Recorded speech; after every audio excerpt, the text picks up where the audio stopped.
Jadi kalau misalnya dibilang eh, apa namanya ada fenomena orang itu let's say pindah-pindah atau mungkin yang apa namanya perusahaan yang lain, menurut gua there's nothing wrong with that karena Hmm, kita nggak bisa memaksakan personal skills orang-orang itu bisa beda-beda banget. oke. Jadi banyak orang itu mikirnya wah gue nggak mau kerja capek, yang penting gue kerja cerdas aja gitu kan, wah Iya. gue pengen langsung kaya segala macam. Padahal aduh please stop that narration gitu ya, kayak gini, gak ada orang cerdas tapi dia nggak kerja keras bro, Iya.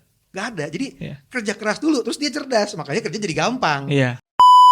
Assalamualaikum warahmatullahi wabarakatuh. Selamat datang kembali di podcast Wakaf Ilmu, podcast yang membahas soal bisnis, karir, keuangan, dan hal bermanfaat lainnya. Dan kali ini kita akan membahas spesifik tentang karir. Dan bersama gue udah ada Bang Sandi Sugandi, CEO dari PeopleShift. Assalamualaikum Bang.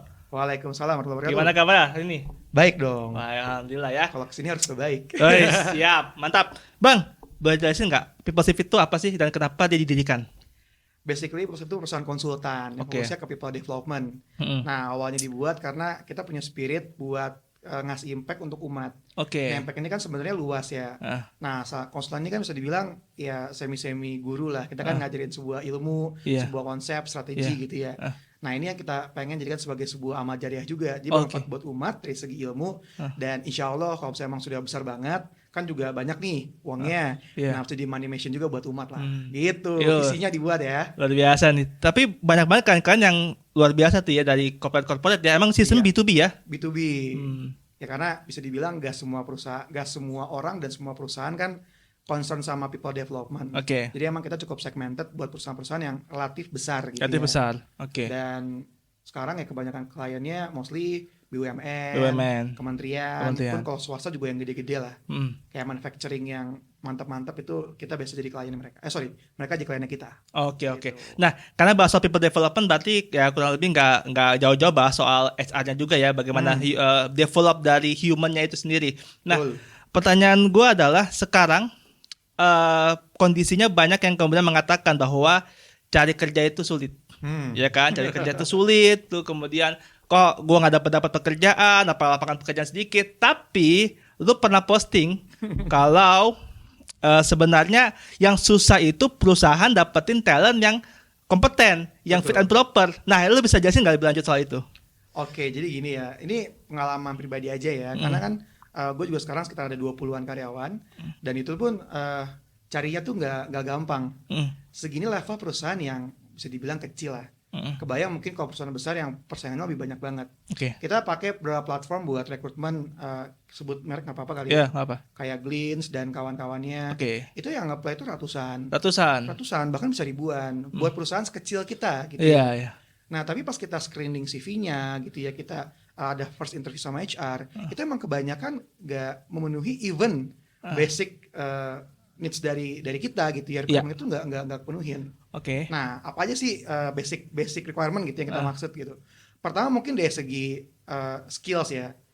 Baik lagi, kalau misalnya seorang itu hanya ngandelin skill dari kampus aja, let's say mata pelajaran gitu ya, tentunya nggak akan bisa. Karena kalau ngomongin wawancara kan pasti yang dilihat pertama grooming, appearance gitu kan, cara ngomongnya gimana, itu kan nggak diajarin di kampus ya. Iya. Nah, kalau misalnya dia nggak siap di situ, kan juga kelihatannya itu tidak pede. Iya. Mungkin dia pintar tapi nggak keluar ilmunya.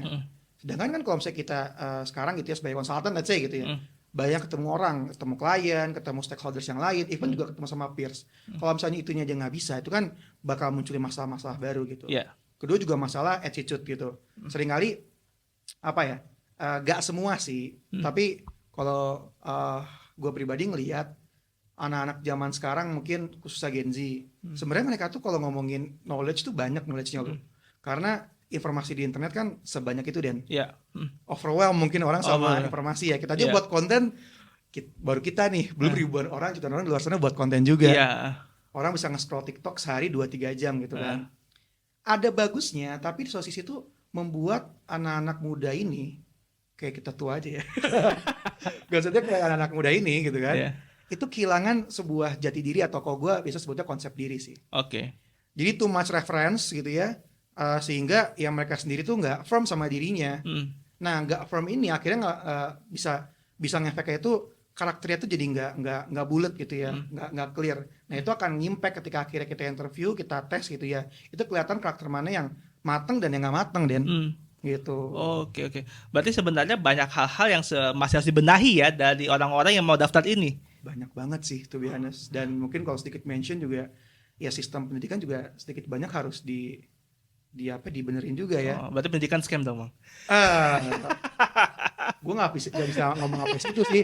Gini, gue banyak teman juga yang S2 S3 dan mereka oke aja gitu kan. Tapi kita ngomongin khususnya satu lah gitu ya. Lebih ke kayak instead of mungkin technical saja, tapi juga aspek non technical gitu ya, yang berhubungan sama, kan ada IQ, EQ, SQ gitu ya. Ya ini EQ-nya mungkin aspek soft skill-nya tuh bisa lebih diperbaikin sih, sehingga tuh ya sekarang kayak gue tuh kalau interview karyawan, gue udah gak terlalu cari yang kepintaran banget deh, to be honest.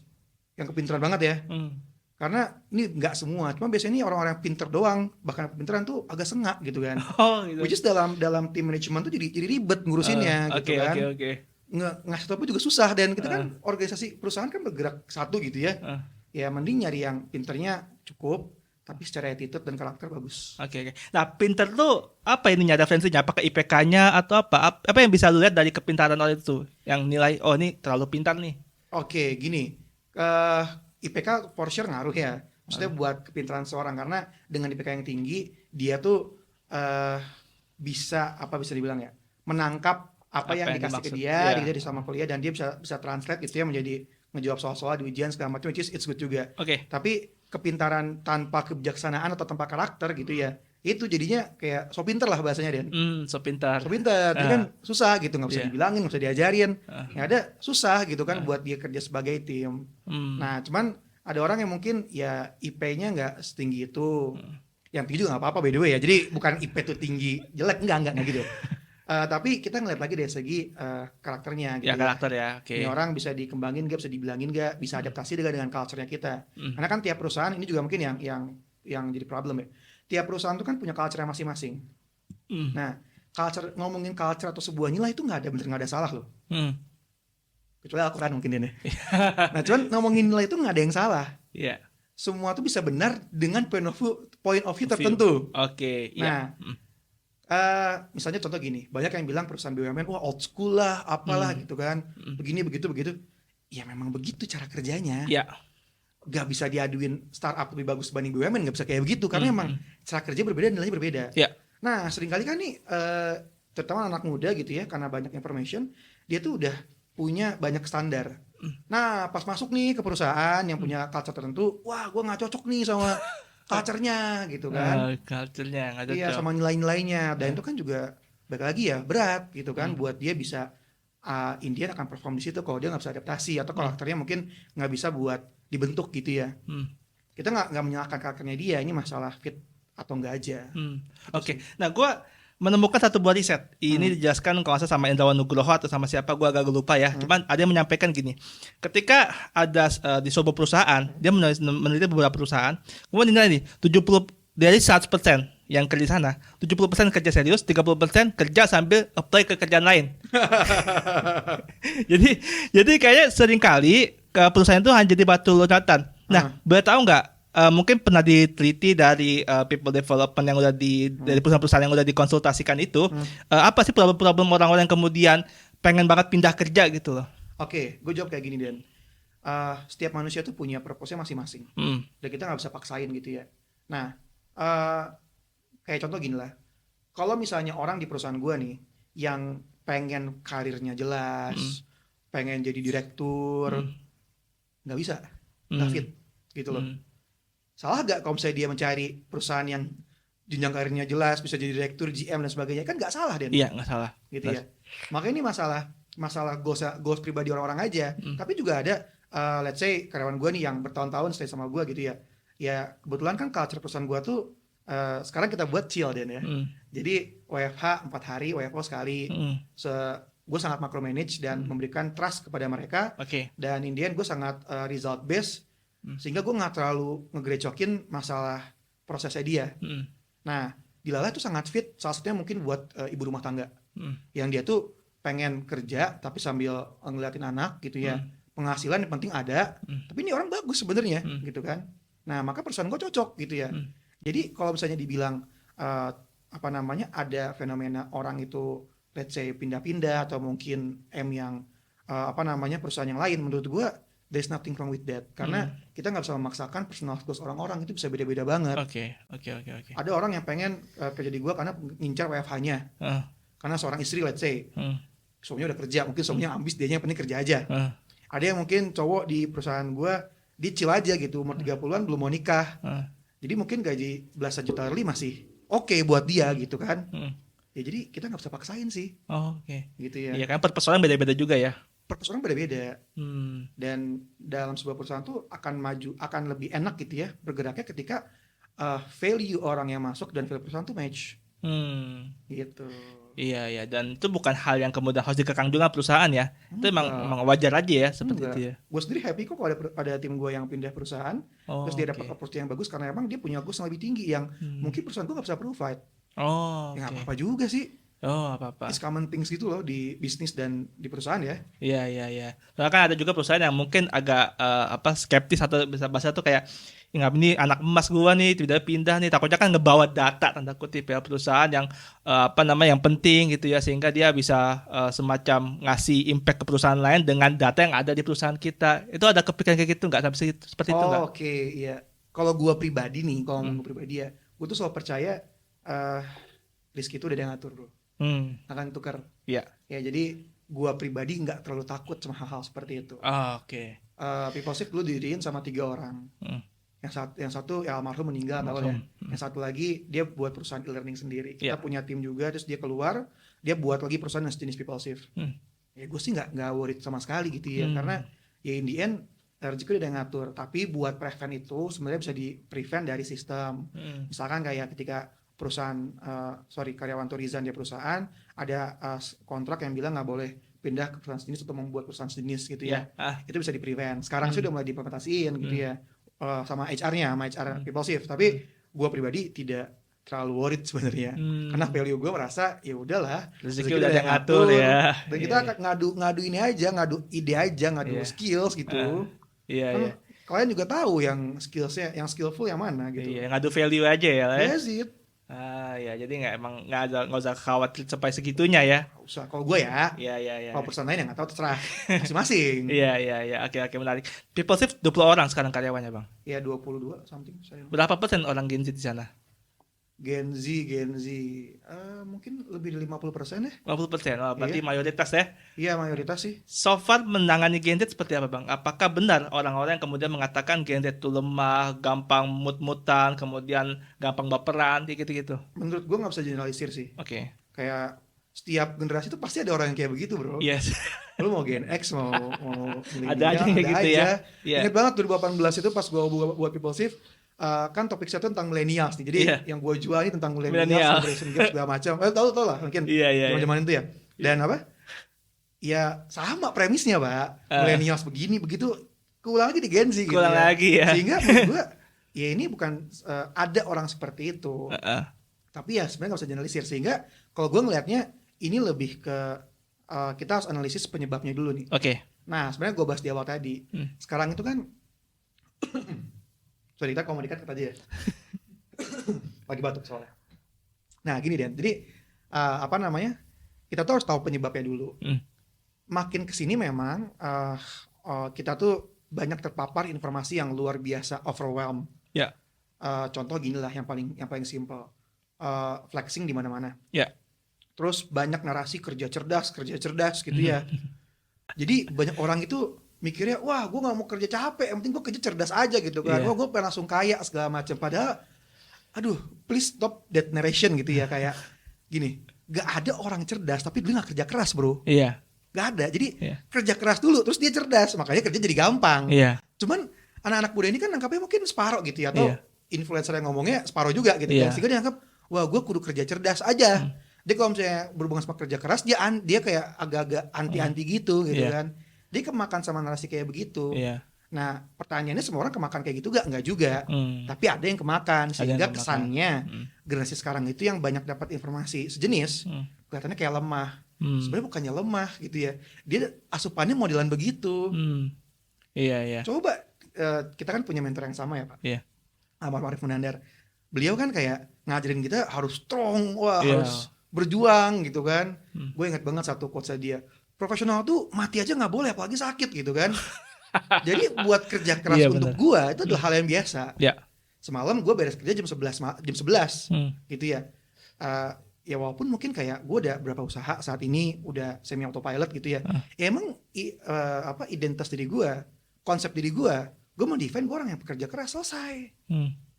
Regardless apapun generasinya. Dan konsep diri ini lahir dari paparan informasi. Kalau informasi yang masuk ke Gen Z yang modelan begitu, ya udah. Kalau kata para anak jadi strawberry gitu kan, Strawberry generation. Ya cuman baik lagi, it's not related dengan generation, tapi informasi yang masuk ke dia. Ada gak Gen Z yang setiap hari dengerinnya, let's say siapa ya yang keren, Anthony Robbins, Simon Sinek? Kagak kayaknya. Nggak tahu sih, kan aja ada bro. Mungkin. Ada kan? Mungkin ada aja. Kan aja ada gitu ya. Ada aja. Kalau misalnya dia dengerinnya kayak begitu, strong juga pasti. Iya, benar. Mau dia Gen Z, mau dia Gen Alpha, Beta, strong pasti. Iya. Kalau dengerinnya yang kebanyakan yang langsung ngeliatin hasilnya, flexing gitu, kerja cerdas, dibilang gue jangan kerja keras, omong kosong gitu ya. Ya ntar jadi lembek. Iya. Gitu. Filtering informasi juga penting ya bagi Gen Z ya, artinya. Penting banget, tapi gue juga nggak tahu gimana caranya sih, susah banget sekarang ya. Karena udah overwhelmed tadi ya, udah banyak banget informasi yang masuk dan mereka terlihat nyaman dan merasa itu hal yang valid buat dia. Gitu kan? Dinormalisasi dan dibenarkan. Gitu sih. Muncullah kemudian narasi work life balance. Work life balance kalau ya udah apa sih kerja mulu, nggak ada cutinya apa, atau dalam artian kok gua kayak diteror gitu ya. Ya gitu-gitu. Apa yang bisa lu lihat dari fenomena work life balance? Sebenarnya gini, baik lagi kalau gue punya prinsip, orang tuh punya value dan goals yang beda-beda. Oke? Pandangan gue, there is nothing wrong buat orang yang punya value work life balance. Tapi yang problematik adalah kalau orang ngomongnya work life balance cuma dia pengen kaya. Itu problem. Gak sinkron menurut gue. Oke. Lu kerja jam 9 sampai jam 5. Oke? Terus lu bilang gue pengen punya income 100 juta, 200 juta, 300 juta sebulan, let's say gitu ya. Men, saingan lu tuh yang pengen punya income segitu kerjanya gila-gila. Yes. Dari melek mata sampai mata gitu bahasa sampai tidur lagi gitu kan. Nah, itu yang akhirnya nggak sinkron gitu loh. Kalau emang dia pengen kaya, lo harus mau kerja keras. Gue selalu bilang kayak begini, fresh graduate tuh nggak punya skill, nggak punya experience kebanyakan. Ya maksudnya nggak punya, bukan nol banget ya, cuman sudah skillnya masih minim banget gitu. Belum ada experience-nya, belum ada kebijaksanaan dalam bekerja gitu ya. Nah, satu-satunya yang bisa membuat mereka tuh punya value lebih dan compete dengan orang-orang yang sudah punya experience dan juga skills adalah kerja keras. Kerja keras. Oke. Lo harus bayar harga lebih banyak kalau mau compete. Cuma kan nggak semua orang mau compete dong. Yes. Ada yang ya udahlah, gue gaji UMR cukup. Gue yang penting sama keluarga, main sama anak gue dapat fatherness yang oke banget gitu. Salah nggak? Enggak bro. Nggak salah.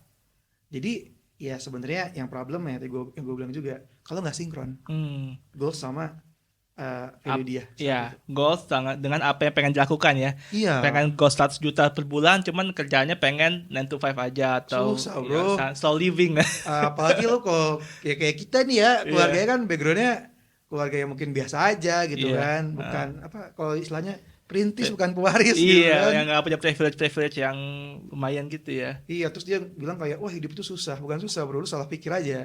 Salah pakai point of view.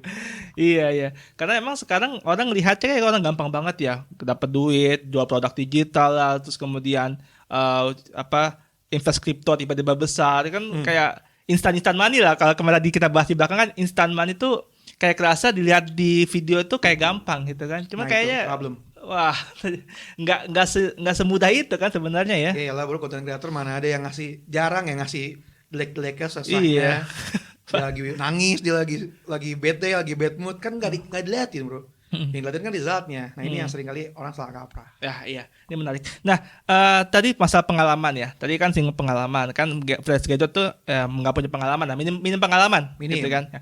Cuman kondisinya sekarang yang sering banget jadi parodi di sosial media adalah perusahaan itu pengen hire pekerja ya, nggak apa-apa fresh grade tapi minimal pengalaman 3 tahun gitu misalnya, atau ada minimal pengalaman. Nah ini gimana orang bisa berkompetisi nih di kondisi-kondisi seperti itu? Benarkah memang ada kesalahpahaman dari perusahaan atau memang sebenarnya ada maksud lain bahwa sebenarnya pengalaman ini apa sih yang bisa dikondisikan dari sebuah pengalaman bagi seorang fresh graduate? Apakah dia harus magang dulu ataukah seperti apa? Oke, gue sempat ngeliat meme-nya juga sih ya, beberapa konten di Instagram dan juga di TikTok kayak gitu. Tapi kalau gue pribadi, gue nggak pernah ngelihat sebenarnya ada perusahaan sebodoh itu sih. Oh gitu. Kayak misalnya fresh graduate minimal pengalaman 3 tahun tuh, ini asumsi gue itu kayak cuman jokes yang dibuat-buat aja. Oke. Ada posisi yang pasti dia open to fresh graduate, pasti ada bro. Pasti ada. Iya, tapi memang quote and quote gitu ya, jumlahnya berapa itu yang gue nggak pernah riset juga. Tapi pasti ada di setiap perusahaan, maksudnya fresh graduate are welcome to apply gitu, itu pasti ada. Iya. Termasuk juga perusahaan gue seperti itu. Kalau emang kita nyarinya yang apa namanya, biasa tuh kalau gue bikin 2 kategori. Kalau fresh graduate, range gajinya segini, kalau yang experience gajinya segini gitu kan. Ya buat clustering aja gitu ya. Nah sehingga tadi kalau fresh graduate itu kan karena dia minim pengalaman sama mungkin kita juga belum yang gimana-gimana. Gue sebagai employer ngelihatnya pasti di karakternya. Iya, karakter dan value-nya. Karakternya apakah nih orang mau belajar bisa dibentuk gitu ya. Ya tadi bahasa gue mungkin gak kepinteran, bukan gak pinter ya. Kepinteran itu dalam konteks itu gak sotoy lo kan pengalaman dikit nih. Kalau saya udah penuh wadahnya, tadi ya dengan bahasa kepinteran itu susah dibentuknya dong, ya gak sih? Nah, terus sama value-nya, fit gak sama value-nya perusahaan gua? Contoh gini, tadi kalau misalnya orang yang mau nyari yang karir, wah sampai jadi direktur, susah bro, gitu kan? Dan misalnya ada apa, let's say dia mau cari mentor yang sangat micromanage. Lah saya macromanage pak, ke kantornya cuma seminggu sekali, gitu kan? Agak susah dong. Nah terus gue buka di awal supaya mereka ngerti, gitu. Itu sih kurang lebih. Nah tadi nyinggung micromanage berarti ada micromanage nih kan, berarti kan emang leader itu kan terbagi 2 ya tadi ya, ada yang micromanage, dia mikro yang sifatnya detail banget ya, ngurus banyak hal ya, ada macromanage. Nah bagi seorang saat ini ya, orang-orang pekerja saat ini, itu lebih cocok leader yang seperti apa sih? Nah kalau gue again nggak bisa mengeneralisir ya, ini akan dibagi jadi cluster juga. Kayak kebanyakan kalau misalnya, ini kita ngomong idealnya dulu ya. Kan gue bisa bilang kondisi gue pribadi pun ngeliat perusahaan kan ada beberapa nggak bisa dikatakan si ideal itu sebagai leader yang wah bisa mendevelop orang nggak. Gue by sistem semuanya, sistem and value. Nah cuman kalau ngomongin idealnya seperti ini Dan, kalau misalnya ini orang masih belum punya pengalaman banyak, kayak fresh graduate gitu, memang lebih baik micromanage dulu. Micromanage ya. Gitu ya. Buat leadernya capek gak? Capek. Iya. Dan ya itu painful sekali lah buat leader micromanage gitu. Dan kayak almarhum kan sangat micromanage. Iya sangat. Detail banget. Capek banget kan. Jadi dia kalau ngeliat kayak wah hidup dia capek banget. Dan bener capek gitu kan. Dan lebih frustasi karena kita bener-bener tahu semua kesalahan tim kita. Dan kadang stres ngeliatnya kan. Iya. Tapi memang buat awal-awal harus seperti itu gitu ya. Kedua juga kita ngeliat karakternya. Ada karakter orang yang Indian bisa mandiri, ada yang enggak gitu. Nah makanya tadi kalau bisa gue hire di perusahaan gue cari orang yang nantinya bisa gue lepas sendiri gitu loh. Karena gak mungkin gue micromanage selamanya. Nah kalau let's say ngomongin enakan apa, makro atau mikro, pasti lebih enak makro. Tapi emang ini timnya harus udah solid juga ya. Iya harus udah berkualitas, orang-orangnya sistemnya udah ada, value-nya udah ada, sehingga bisa micromanage. Jadi fokus leader itu adalah ya di awal pasti kalau timnya kecil masih fokus to people. Ketika udah besar dia harus bangun sistem, harus bangun value gitu ya, sehingga orang-orang yang ada ini bisa bergerak by ya auto gitu kan, karena udah ada sistemnya. Soalnya ada yang bilang sekarang tuh zamannya mendingan leader macromanage, karena kan orang-orang khususnya Gen Z ya pengennya tuh bebas, dia bisa berkreasi apa aja adanya kayak gitu Bang. Ya itu balik lagi kan stigma ya, kemakan stigma kayak wah kerja tuh gara-gara mungkin WFH segala macam harus bebas. Bro kalau misalnya kerjaan dia jelek mau gimana gitu kan. Masa lu mau tetap kayak macromanaging kan nggak mungkin bro. Iya. Dia ada waktu itu gue lihat di Instagram juga lucu banget konten. Ini disuruh bikin satu surat gue lupa surat kontrak aja tuh 3 hari gak beres gitu kan. Maunya begitu.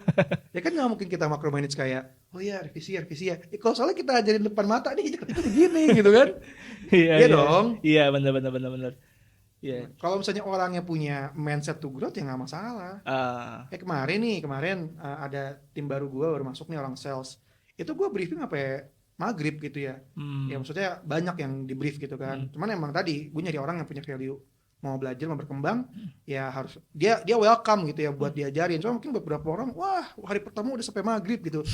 Gue bilang gini, tenang bro, ini gue disclaimer ke dia juga ya kayak. gue tuh sebenarnya nggak suka overtime, cuman tanggung bro, lu kan hari pertama nih, nih gue briefing sampai beres ya, maksudnya biar lu enak jualannya ke depan gitu. Iya. Oh Dan iya, nggak nanggung informasinya juga. iya Ya. siap bos nggak apa-apa kok, saya udah bilang istri gitu kan, enak Wih. kalau timnya begitu. Iya. Ini Gen Z yang udah nikah nih ya, Iya. enak. Ya makanya nggak bisa generalisir juga sih intinya. Iya. Emang tergantung situasi lagi ya, baik lagi ya tergantung situasinya. Nah, bicara soal karir dan skill saat ini, kira-kira apa yang kemudian dibutuhin sih untuk kemudian para pelamar kerja ini bisa kompetitif dengan supply pekerja yang ada? Apa yang dimiliki saat ini? Oke. Dari yang paling basic dulu mungkin ya. Yang paling basic. Again ini preferensi pribadi. Kalau misalnya mungkin nyari preferensi yang lain juga bisa jadi beda. Bisa gitu jadi ya. beda, ya. Cuman kalau gue pertama pasti ngelihat dari covernya dulu. Cover. Jadi omong kosong orang bilang don't just book by its cover. Itu omong kosong menurut gue. People kenyataannya just book by its cover. Kita boleh ke orang lain jangan, kan di agama kita diajarin ya, kita tuh harus lemah lembut ke orang lain, cuman keras terhadap diri sendiri ya. Iya. Gue lupa hadisnya yang mana ya, cuman intinya begitu deh ya. Nah, kalau kita mungkin terhadap diri kita ya kita harus kayak wah ngasih standar yang tinggi gitu kan. Jadi kita harus luar biasa, mungkin dari segi grooming bagus supaya orang respect sama kita. Tapi kalau misalnya orang lain gitu ya mungkin kita agak santai. Nah, cuma kan jangan sampai kayak balik-balik bro, ntar malah di abuse gitu kan. Nah kan kata lu harus santai sama Islam gitu misalkan gitu ya saudara. Gak gitu konsepnya gitu kan. Kok itu gak beres-beres gitu ya. Apa maksud gue ya? Iya. Jangan kebalik-balik gitu. Kan gue lupa kata Ustadz siapa ya. Kalau gak salah Felix, dia bilang Islam tuh indah banget karena setiap orang itu punya hadisnya khusus. Istri punya hadisnya, suami punya hadisnya. Padahal mungkin di kondisi yang berbeda, tapi kondisi yang sama, cuma poin yang berbeda itu beda hadisnya gitu kan. Jadi jangan sampai kebalik-balik hadisnya suami dipakai sama istri gitu kan. Contohnya banyak lah ya, gue bukan ahli hadis juga, jadi gue takut salah ngomong. Tapi intinya kayak gitu bro, sama kayak kita memandang gitu ya orang lain. Nah karena kalau gue punya standar tuh, yang gue lihat tuh orang itu judge by its cover nih, kebanyakan pastinya grooming pertama. Grooming. Jadi rambut nggak harus ganteng ya, lu kan ganteng anugerah ya. Kan good looking katanya emas ya, emas. Iya, tapi rambut rapi, gitu ya. Kalau punya jenggot kumis, at least rapi. Baju proper gitu ya, bau badan, jangan bobo banget. Itu yang dilihat pertama kali karena kenapa orang bilang orang cantik dan ganteng itu 50% masa hidupnya selesai. Banyak yang ngomong gitu kan. Karena nih kalau dia sudut pandang klien atau mungkin employer ngelihat dia aja mau ngerawat dirinya sendiri. Dia effort nih buat ngerawat dirinya. Berarti kalau buat ngerawat kerjaannya nih atau mungkin ngerjain sesuatu harusnya lebih effort. Lebih effort gitu kan dibanding orang yang nggak peduli sama dirinya. Tidak semua, tapi kita bisa buat deduksi seperti itu. Kesimpulan seperti itu. Nah, yang kedua apa? Tentunya kemampuan berkomunikasi, public speaking. Nggak usah public speaking yang lebay lah, tapi yang ngobrol. Interpersonal skill ya, buat communication. Nah, iya itu maksudnya karakter ya, interpersonal. Tapi ini ngomongnya dulu aja lah. Ngomongnya jelas, proper gitu ya. Baru ntar interpersonal skills, gimana kita bisa ngenakin orang lain. Gitu, karena balik lagi, peoples itu kadang tidak ingat apa yang kita omongin. Tapi orang itu pasti akan ingat apa yang dirasakan terhadap kita. Contoh misalnya gini, gue sekarang nih ngomong sama Dendi mungkin lupa omongan gue apa, tapi kesan yang gue berikan ke Dendi akan keinget. Oh, Sandi orangnya kayak begini nih gitu kan. Mungkin omongnya lupa gitu kan. Sama kayak orang mau cari kerja gitu, kesannya dia itu ngomongin emotional intelligence, EQ gitu ya, EQ gitu kan. Nah terus baru setelah itu technicals menurut gue. Malah technicals itu bisa dibilang ya bukan nggak penting juga, tapi kalau buat gue pribadi itu yang paling bisa dipelajarin, paling gampang karena tinggal diajarin bisa kalau teknis ya. Cuma kan kalau karakter, value, belief itu yang susah pak. Udah nempel bertonton sama dia. Makanya punyalah sebuah nilai, value, belief, hal-hal seperti itu yang memang standarnya tinggi sehingga lebih mudah diterima sama orang-orang. Ada kan yang mikir, wah gue mah kerja inilah yang penting otak gua, tapi bajunya ngasal gitu kan. Mungkin gara-gara isu-isu startup yang zaman-zaman startup tech yang santai banget gitu kan. Kemudian kok ketemu klien pak, maksudnya pakai celana pendek kan nggak mungkin, nggak sih? Itu kayak cuma tren aja. Ada nilai-nilai umum yang dianggap bagus di masyarakat dan ya kita harus coba adaptasi sama itu, ngikutin. Iya, dan nggak bisa juga kita menjernalisir tren itu kemudian kita aplikasikan ke dalam aktivitas yang profesional. Dalam artian tadi kita kan kalau secara umum trennya tuh ya udah baju kaosan, kemudian juga celana pendek gitu kan. Tapi kalau ketemu klien tetap profesional lah ya gitu kan. Iya. Nggak boleh diterapkan di situ juga. Jangan ketemu klien, gue udah gini, udah dulu gini bajunya santai gitu. Nggak bisa gitu bro. Kita berantem kan ngomongin value kan. Iya. Terus kalau ngomongin how to kan teknis, tinggal lu baca nih referensinya. Iya. Kerjain. Apalagi sekarang udah di GPT, aduh udah enak banget sekarang. Iya, menurut gue kalau orang nggak bisa kerja ya aneh banget dah, karena semua ada di GPT. Iya. Every single thing, sekecil apapun. Even gue nanya tentang perawatan kucing gue tuh pakai ChatGPT pak. Gitu. Iya, udah paling gampang banget ya, udah gampang banget. Tapi ya banyak orang akhirnya nggak bisa engage dengan itu ya. Ya susah lah gitu. Bang, terakhir closing statement terkait dengan closing statement ya? Tidak kerasa. Nggak kerasa. Terkait dengan bagaimana kemudian orang bisa mendevelop dirinya supaya karirnya tuh lebih monceng kayak gitu lah. Oke, ini ngomongin masalah development ya. Jadi kebetulan ini sebuah insight yang gue dapetin belakangan gitu ya.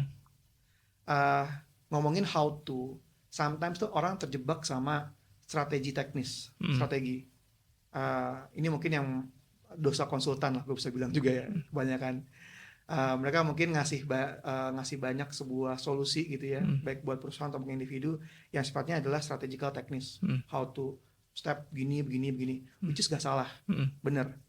Tapi pernah gak sih Dendi atau mungkin siapapun ya ngelihat orang bikin sebuah resolusi tahunan, strategi udah mantap banget ditempel di itu dan sebagainya. Wah, gue pengen jadi apa, gue pengen jadi manajer, milestonya begini. Tapi 95% mungkin nggak dikerjain. Iya. Cuma angan-angan. Angan-angan doang. Iya. Ya cuma seru pas bikinnya doang gitu ya. Tapi pas dikerjain nggak terrealisasikan lah bahasa gitu. Kenapa? Karena kebanyakan orang tuh berhenti di strategi. Padahal buat orang tuh bisa execute strateginya, dia butuh yang namanya energi, Pak. Energi. Ya, ini orang sering lupa. Oke. Core-nya adalah orang tuh ngelakuin sesuatu karena dia punya energi yang banyak. Sehingga dia badannya nih, atau bahasa kerennya semesta gitu kan, itu mendukung buat dia mengexecute strateginya. Tapi kadang tuh orang lupa untuk bisa membreakdown di dalam diri sendiri apa yang membuat energi dia tuh banyak dan meluap-luap terus. Dan ini akan relevan dengan konsep diri dan juga dream-nya dia. Seringkali strategi itu nggak berjalan karena tidak inline antara konsep dirinya dan juga dreams yang dia inginkan. Sehingga pas eksekusi itu nggak nyaman gitu ya. Contoh misalkan gini deh, nih contoh gampangnya ya. Lu pengen jadi seorang public speaker yang bagus banget. Tapi dalam diri lu, di dalam value diri lu atau konsep diri lu masih ngerasa kalau misalnya ngomong sama orang tuh nggak penting. Iya. Mati, Pak.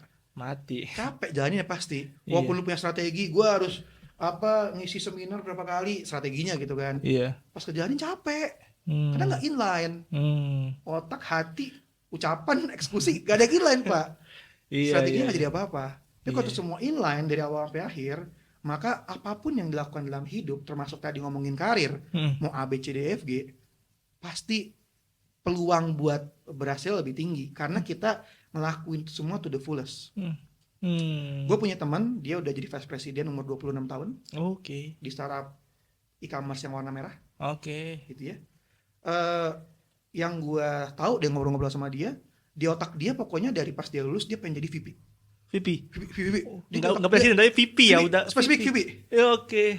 Jadi apapun yang dan dia mendivine dia tuh kayak, pokoknya gue VP material banget dah gitu kan. Oke. Jadi segala aktivitas dia dari dia staff sampai jadi VP, ya nunjukin kalau dia tuh emang cocok buat jadi VP. Apapun, jadi dia ditabrak sama dia pokoknya selama itu represent jadi VP, walaupun quote and quote dia belum bisa atau mungkin nggak biasa. Jadi things itu inline, konsep diri sama dreamsnya inline, gitu. Kalau misalnya nggak inline, ya jadi gitu ya.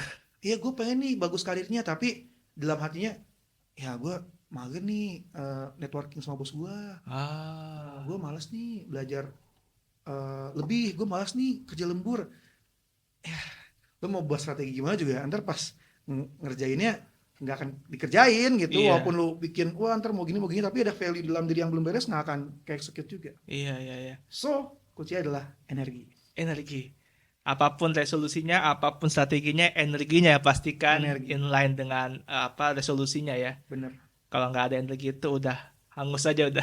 Iya bro. Angan-angan semua ya. Angan-angan semua. Luar biasa. Bang Sandi, makasih banyak atas waktunya. Teman-teman semua, itu perbincangan kita terkait dengan dunia karir. Semoga apa yang kita perbincangkan ini bisa bermanfaat buat kalian semua, khususnya buat menunjang karir kalian semua. Terima kasih. Wassalamualaikum warahmatullahi wabarakatuh. Thank you, Bang. Oke, sama-sama.